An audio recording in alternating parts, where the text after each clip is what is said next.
გამარჯობა. ეს ისტორიის მეორე ნაწილია. თუ ამ ვიდეოზე შემთხვევით აღმოჩნდი და დაინტერესდი, გადადი ჩვენი არხის გვერდზე და ჯერ პირველ ნაწილს მოусმინე. მას ასე გავაგრძელოთ. მე მგონი რაღაცა დავიღვირე. ჩემს დას დავუძახე. არ მახსოვს. თითქოს ყველაფერი გაშიშდა და საათის ისრები გაჩერდა. მიუხედავად ამისა, მაინც შევწელი და დავიძარი. არც განსაკუთრებით სწრაფი ვარ და არც ათლეტური. მაგრამ ჩემსა და ნოლას შორის მანძილი წამში დავფარე. მხოლოდ მას ვუყურებდი, მაგრამ თან მესმოდა, როგორ ჩამოქაჭა ჰოლდენმა ჟალუზები ბოლომდე, რათა ჩამკეტი მექანიზმი გაეხსნა. გავიგე ჩამკეტის გაღების ხმა და როგორ დაიწყო ჟალუზებმა აწევა. ფანჯრიდან სტვენის ხმა შემოდიოდა. ხელები ნოლას მოუხვიე და შემოვადრიალე, რომ ფანჯრისგან ვერ გაეხედა. ამავდროულად თვალები თავად დავხუჭე. ჟალუზები გაიღო. სტვენა გაჩერდა. გრძნობდი როგორ კანკალებდა ნოლა ჩემს ხელებში. არ გაიხედო კარგი? უთხარი. არ შემოტრიალდე. ისე ვიდექით, რომ ნოლა დერეფნისკენ იყო მიმართული. მე ფანჯრისკენ. თვალები დახუჭული მქონდა. მხარზე ვიგრძენი როგორ დამიქნია თავი. თავისუფალი ხელით ვეცადე ჰოლდენ შევხებოდი. ხელით მის მხარს შევეხე. ნოლაზე უარესად კანკალებდა. ჰოლდენ, დაუძახე. ხელი გავუშვი და ვეცადე ფანჯარა მომენახა. თვალები ისევ დახუჭული მქონდა. თითის წვერებით ფანჯრის ცივი შუშა ვიგრძენი. წლის სამონაკვეთში იგი ასეთი ცივი არ უნდა ყოფილიყო. ცდილობდი ხელით მომენახა თოკი, რომელიც ჟალუზებს ჩამოწევდა.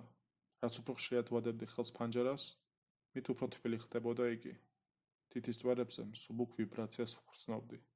ცდილობდი არ მეფიქრა რა იყო ფანჯრის მეორე მხარეს. ბოლოს და ბოლოს თოკს მივაგენი. ჩამოვკაჩე და ჟალუზები დაიხურა. თვალები გავაღე. სამზარეულოდან მომავალ მხრთალ სინათლეში პატარა და ფერდაკარგულ ჰოლდენს ვხედავდი, რომელიც დახურულ ფანჯარას ჯერ კიდევ მიშტერებოდა. ჰოლდენ, დაუძახე ისევ. ჩემსკენ გამოიხედა და ყვირილი დაიწყო. უცებ ყველაფერი ქაოსში მოექცა. ჯერ დერეფან ჩაინთო შუქი, მერე მისაღებ ოთახში. ჩემი მშობლების აჩქარებული ფეხის ნაბიჯების ხმა მესმოდა. მათ სანახავად არ შევტრიალებულ ვარ. ჰოლდენზე ვიყავი მიშტერებული.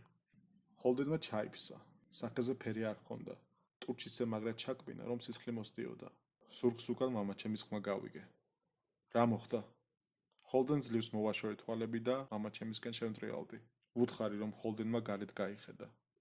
აქამდე შეშინებული მამაჩემი არ მენახა, მაგრამ იმ ღამით ეს შეიცვალა. იმ მომენტში მის სახეზე ნამდვილი და მახინჯი შიში იყო აღბეჭდილი. შობლის შიში. მარტო ჰოლდენმა გაიხედა? პირის მოძრაობით მკითხა. თანხმობის ნიშნად თავი დავუქნიე. მამაჩემმა მოისუნთქა. სახეზე ისეთი შვება დაეთხო, ვიფიქრე ბედნიერებისგან შეხილებდა.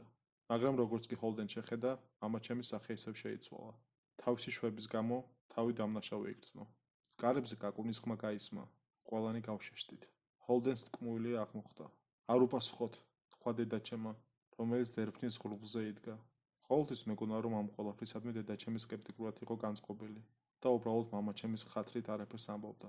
მაგრამ იმ ღამით ყველამ ვირწმუნეთ. შევამჩნე, რომ დედასაც და მამასაც ბეისბოლის ბიტები ეჭირათ ხელში, რომლებსაც საძინებელ ოთახში ინახავდნენ. კაკუნის ხმა განმეორდა. ახლა ოდნავ უფრო ძლიერად. გთხოვთ, კარი არ გააღოთ, ჩურჩული თქვა ჰოლდენმა. მამაჩემი მასთან მივიდა და ჩაეხუტა. არ გავაღებთ, დახბირდა მამაჩემი, ხელში ბეისბოლის ბიტით.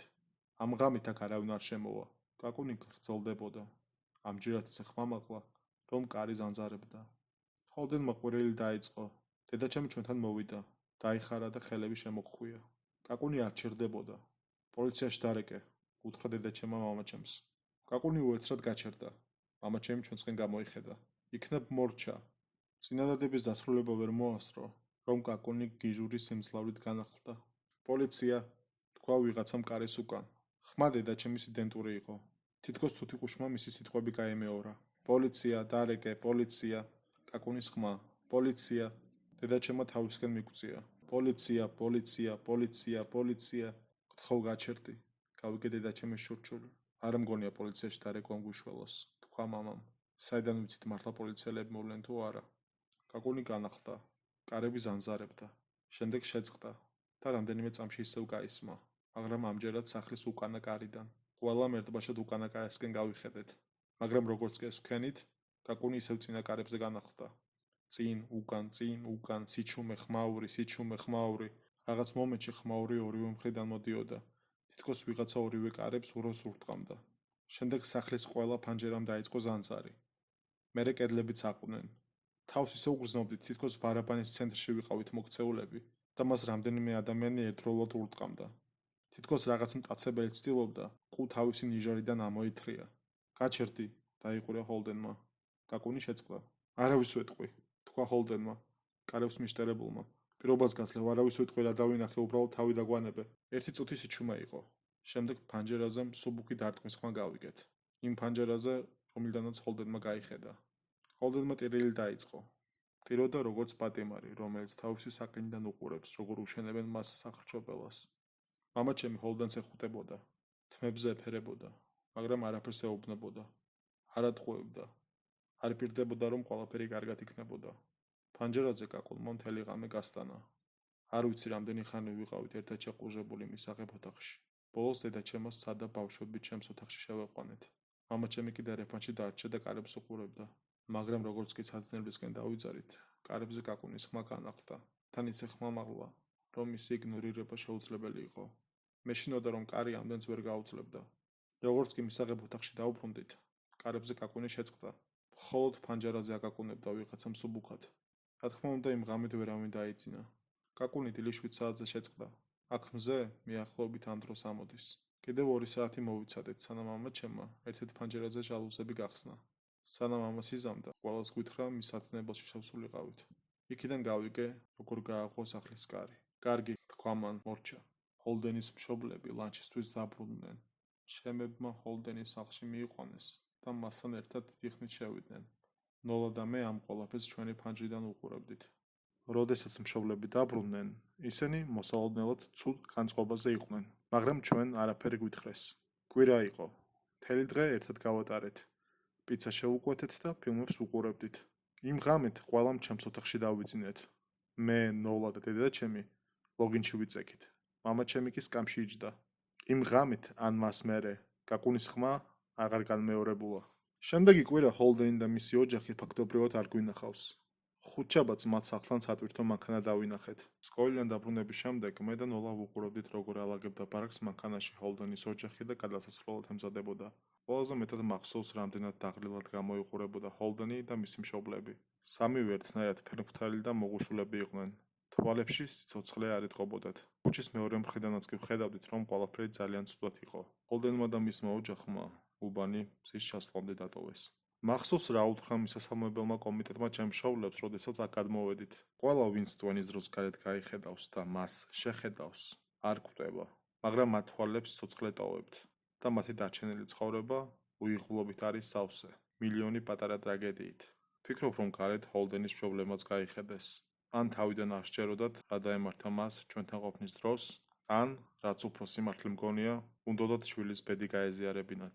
ზოგჯერ ნოლას უყურებ ხოლმე, როგორი ბედნიერი ახალგაზრდა და ცოცხალია და ვფიქრობ, იმ დღეს საკმაისად სწრაფი რომ არ ყოფილიყავი და მას გარეთ გაიხედა, მე რას ვიზამდი?